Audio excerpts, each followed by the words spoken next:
महाशिवरात्रि क्यों मनाई जाती है, जानिए वह रहस्य जो शास्त्र भी नहीं बताते। भाइयों और बहनों, आज मैं आपको एक ऐसी कहानी सुनाने जा रही हूँ जो शायद आपने कभी नहीं सुनी होगी। यह कहानी है महाशिवरात्रि की, उस पावन रात की जब धरती और आकाश, देव और मानव, समय और शून्य सब एक हो जाते हैं। लेकिन क्या आप जानते हैं कि इस रात के पीछे छिपा है एक ऐसा रहस्य जो न केवल हमारे अस्तित्व को परिभाषित करता है, बल्कि हमारे भीतर की उस अनंत शक्ति को भी जगाता है जिसे हम भूल चुके हैं। तो चलिए मेरे साथ उस यात्रा पर, जहां हम जानेंगे कि आखिर क्यों यह रात इतनी खास है, क्यों लाखों भक्त इस रात जागते हैं, क्यों शिव की आराधना करते हैं और क्यों यह रात हमारे जीवन को पूरी तरह बदल सकती है। नमस्कार प्यारे दर्शकों। दोस्तों, आज हम एक नई कहानी और एक नया वीडियो लेकर आपकी सेवा में उपस्थित हैं। आज की कथा अत्यंत ज्ञानवर्धक और प्रेरणादायक है। कथा शुरू करने से पहले आपसे एक विनम्र निवेदन है। शास्त्रों में कहा गया है कि अधूरी छोड़ी गई कथा दुख और पाप का कारण बनती है। तो आइए बिना किसी विलंब के आरंभ करते हैं आज की प्रेरणादायक कथा। बहुत समय पहले की बात है, जब समय का कोई हिसाब नहीं था, जब ब्रह्मांड अपने शैशव में था। उस समय देवताओं और असुरों के बीच एक भयंकर युद्ध छिड़ा हुआ था। यह कोई साधारण युद्ध नहीं था भाइयों और बहनों, ये युद्ध था अस्तित्व के लिए। सत्य और असत्य के बीच, प्रकाश और अंधकार के बीच देवता हार रहे थे। उनकी शक्ति क्षीण हो रही थी। असुरों का पराक्रम बढ़ता जा रहा था। तब ब्रह्मा जी, विष्णु जी और सभी देवता मिलकर कैलाश पर्वत की ओर चल पड़े। वे जानते थे कि अब केवल एक ही शक्ति उन्हें बचा सकती है, महादेव की शक्ति। कैलाश के शिखर पर जब वे पहुंचे तो क्या देखा, भोलेनाथ गहन ध्यान में लीन थे। उनका शरीर निश्चल था, जैसे पत्थर की मूर्ति हो। उनकी सांसें भी रुकी हुई प्रतीत हो रही थीं। उनके चारों ओर एक भव्य आभा थी, एक ऐसी ऊर्जा जो शब्दों में बयान नहीं की जा सकती। ब्रह्मा जी ने कहा, हे देवादिदेव महाकाल, हम आपकी शरण में आए हैं। संसार संकट में है, असुरों का अत्याचार बढ़ता जा रहा है। केवल आप ही हमारी रक्षा कर सकते हैं। लेकिन शिव नहीं जागे। वे अपने ध्यान में इतने गहरे थे कि जैसे उन्हें बाहरी संसार की कोई खबर ही नहीं थी। विष्णु जी ने कहा, हे नीलकंठ, हे भोलेनाथ, हे भोले भंडारी, त्रिलोक आपकी प्रतीक्षा कर रहा है। उठिए और धर्म की स्थापना कीजिए। फिर भी शिव नहीं जागे। तब इंद्र ने, अग्नि ने, वरुण ने, वायु ने, सभी देवताओं ने मिलकर प्रार्थना की, लेकिन महादेव अपने ध्यान से नहीं जागे। क्यों? क्योंकि वे जिस अवस्था में थे वह थी शून्य की अवस्था, जहां ना कोई इच्छा है, ना कोई विचार, ना कोई द्वंद्व। तब माता पार्वती आई। उन्होंने अपने स्वामी को देखा और मुस्कुराई। वे जानती थी कि शिव को जगाने का केवल एक ही तरीका है।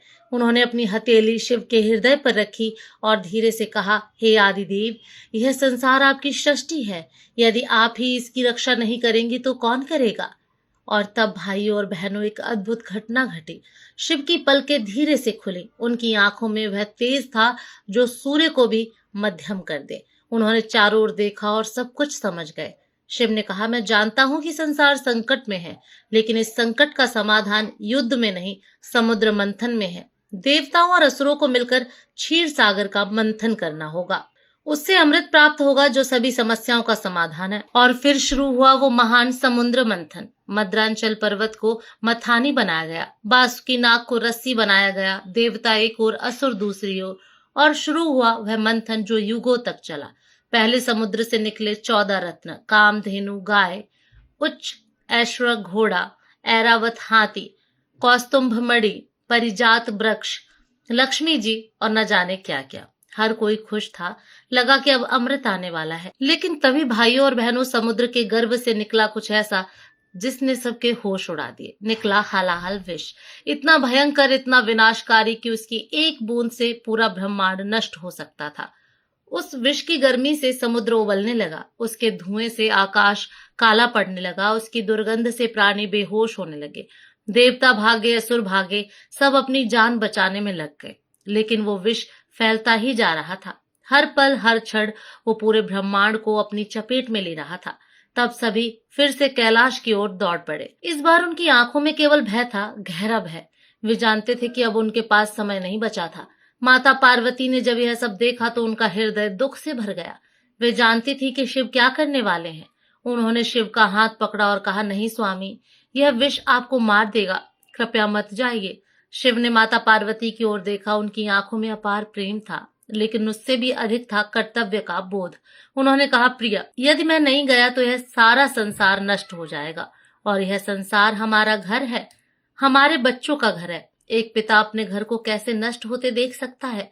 पार्वती की आंखों में आंसू आ गए। वे जानती थी कि शिव को कोई नहीं रोक सकता।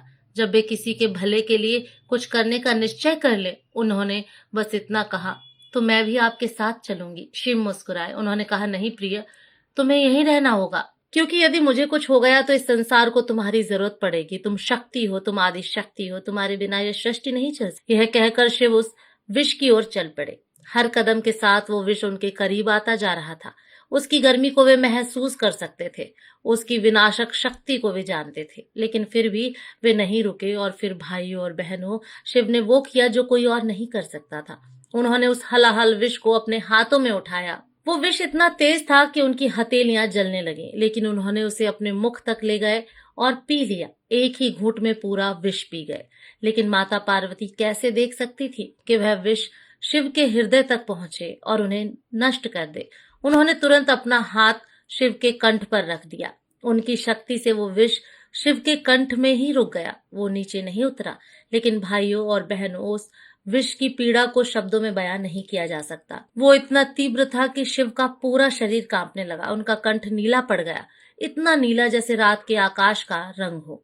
उनकी आंखों से आंसू बहने लगे, लेकिन वे आंसू दर्द के नहीं थे, वे आंसू थे करुणा के। शिव ने सोचा, यह विष जो मुझे इतनी पीड़ा दे रहा है, यदि यह किसी और के शरीर में चला गया होता तो क्या होता? कितने प्राणी मर जाते, कितनी माताएं अपने बच्चों को खो देती, कितने बच्चे अनाथ हो जाते। यह सोचकर उन्हें और भी अधिक पीड़ा हुई। लेकिन यह पीड़ा शारीरिक नहीं, यह पीड़ा थी मानसिक, आत्मिक। उन्होंने सोचा कि काश वे और अधिक विष पी सकते, काश वे इस संसार के सभी दुखों को अपने भीतर समेट सकते। देवताओं ने जब यह देखा तो रो पड़े। उन्होंने शिव के चरणों में गिरकर कहा, हे महादेव, आपने हमें बचा लिया, लेकिन खुद को संकट में डाल दिया। हम आपके इस त्याग को कभी नहीं भूल सकते। शिव ने कहा, यह कोई त्याग नहीं है भाई, यह तो मेरा कर्तव्य है। मैं सृष्टि का पालनहार हूँ, इसका संहारक हूँ। जब सृष्टि संकट में हो तो मुझे आगे आना ही पड़ेगा। लेकिन विष की पीड़ा बढ़ती ही जा रही थी। शिव के शरीर से धुआं निकलने लगा। उनका तापमान इतना बढ़ गया कि जो भी उनके पास जाता वो झुलस जाता। तब ब्रह्मा जी ने कहा, हमें शिव के शरीर को ठंडा करना होगा, नहीं तो यह विष उन्हें भीतर से जला देगा। विष्णु जी ने कहा, लेकिन कैसे? कौन सी शक्ति इस विष की गर्मी को शांत कर सकती है? तब चंद्रदेव आगे आए। उन्होंने कहा, मैं अपनी शीतलता से शिव को राहत दे सकता हूँ, कृपया मुझे उनके मस्तक पर विराजमान होने दीजिए। और इस प्रकार चंद्रदेव शिव के मस्तक पर विराजमान हो गए। उनकी शीतल किरणें शिव के शरीर को ठंडक पहुंचाने लगी। धीरे धीरे शिव का तापमान कम होने लगा। फिर गंगा माता आई। उन्होंने कहा, हे शिव, मैं आपके मस्तक पर बहूंगी और अपनी पवित्रता से आपको शुद्ध करूंगी। और इस प्रकार गंगा जी भी शिव की जटाओं में विराजमान हो गईं। उनका पवित्र जल शिव के शरीर से होकर बहने लगा। लेकिन सबसे बड़ी राहत दी माता पार्वती ने। उन्होंने रात भर शिव की सेवा की, उनके मस्तक पर हाथ फेरा, उन्हें ठंडा पानी पिलाया, उनके शरीर पर चंदन का लेप लगाया। उनका प्रेम, उनकी सेवा, उनकी भक्ति ने शिव को वह शक्ति दी जिससे उन्होंने उस विष को अपने वश में कर लिया। और भाइयों और बहनों, वो रात थी महाशिवरात्रि की रात। वो रात जब शिव ने संसार को बचाने के लिए विष पिया। वो रात जब उन्होंने अपार पीड़ा सहन की, लेकिन फिर भी हार नहीं माने। वो रात जब उन्होंने सिद्ध कर दिया कि प्रेम और त्याग से बड़ी कोई शक्ति नहीं है। लेकिन कहानी यहाँ खत्म नहीं होती। जब सुबह हुई तो शिव का शरीर फिर से सामान्य हो गया था। विष अब भी उनके कंठ में था, लेकिन अब उसने उन्हें नुकसान पहुंचाना बंद कर दिया था। वो अब शिव के वश में था। शिव उठे और अपने त्रिशूल को हाथ में लिया। उनकी आंखों में एक नया तेज था, एक नई ऊर्जा। वे कैलाश के शिखर पर गए और वहां उन्होंने नृत्य करना शुरू किया। यह कोई साधारण नृत्य नहीं था भाइयों और बहनों, यह था तांडव नृत्य, सृष्टि और संहार का नृत्य। उनके हर कदम से धरती कांपती, उनकी हर मुद्रा से आकाश गूंजता। उनके नृत्य में वह शक्ति थी जो ब्रह्मांड को बना भी सकती थी और मिटा भी सकती थी। देवता, ऋषि, मुनि, गंधर्व, यक्ष, किन्नर सभी आकर उनका नृत्य देखने लगे। वे सब मंत्रमुग्ध हो गए। उन्होंने ऐसा दिव्य नृत्य कभी नहीं देखा था। माता पार्वती ने पूछा, हे स्वामी, आप नृत्य क्यों कर रहे हैं? शिव ने कहा, प्रिय, मैं आनंद से नृत्य कर रहा हूँ। आनंद इस बात का कि मैं इस सृष्टि की रक्षा कर सका, आनंद इस बात का कि मुझे तुम्हारा प्रेम मिला, आनंद इस बात का कि मुझे संसार की सेवा करने का अवसर मिला। पार्वती मुस्कुराई। उन्होंने कहा, तो क्या यह नृत्य केवल आज की रात के लिए है? शिव ने कहा, नहीं प्रिय, यह नृत्य तो अनंत काल तक चलेगा, क्योंकि सृष्टि और संहार का चक्र कभी नहीं रुकता। हर पल कुछ बनता है, हर पल कुछ मिटता है, और यह नृत्य उसी चक्र का प्रतीक है। तब ब्रह्मा जी ने कहा, हे महादेव, यह रात इतनी महान है कि इसे सदा के लिए याद रखा जाना चाहिए। हम सब मिलकर प्रार्थना करते हैं कि हर वर्ष इस रात को महाशिवरात्रि के रूप में मनाया जाए। शिव ने कहा, तथास्तु, लेकिन याद रखना, यह केवल एक रात नहीं, यह है जागरण की रात, साधना की रात, आत्मचिंतन की रात। जो भी इस रात जागेगा, व्रत रखेगा, मेरी पूजा करेगा, उसे मैं वह वरदान दूंगा जो वह चाहेगा। लेकिन भाइयों और बहनों, महाशिवरात्रि की महिमा केवल देवताओं तक सीमित नहीं है, यह तो साधारण मनुष्यों के लिए भी उतनी ही महत्वपूर्ण है।